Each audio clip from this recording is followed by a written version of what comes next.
cutting edge of technological development, and surveillance technology particularly.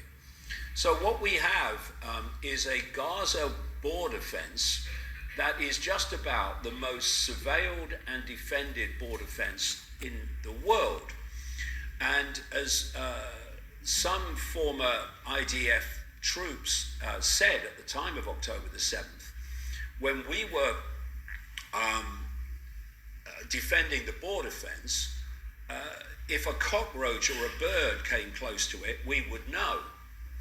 But somehow on October the 7th, these are mass operatives. And if you go back to the formation of Hamas, the Israeli government was massively involved in that.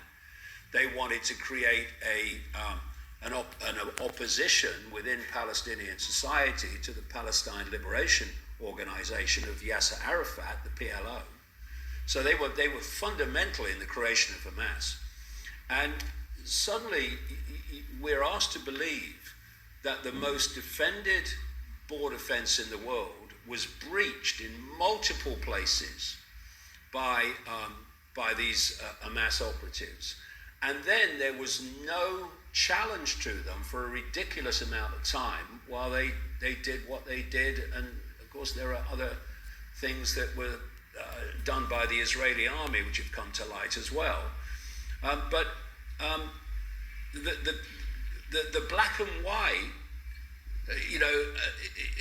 on one side you've got, Hamas that are on our side, they're standing up for us. On the other side, a mass of terrorists, and therefore, we've got to fight each other. But very few are saying, hold on a minute, how come Hamas was allowed it was to breach those fences in multiple places, do what they did without challenge for a long time? Well, why would that happen? Well, because of a phrase I coined back in the 1990s, problem, reaction, solution. You create a problem or you allow it to happen. You get the reaction, do something, and then you offer the solution to the problem you have covertly created. And in this case, it's basically to raise Gaza to the ground, and we're already now seeing the talk of Israelis moving in and occupying that land. Because and without October the 7th, that excuse to do that would not have been available.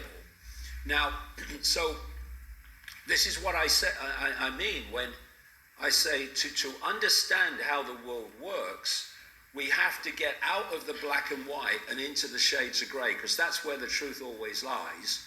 And what I'm seeing with the so-called alternative media, the main core of it anyway, is that it has regressed from seeing that into right-wing politics good, left-wing politics bad, and the puppet show goes on.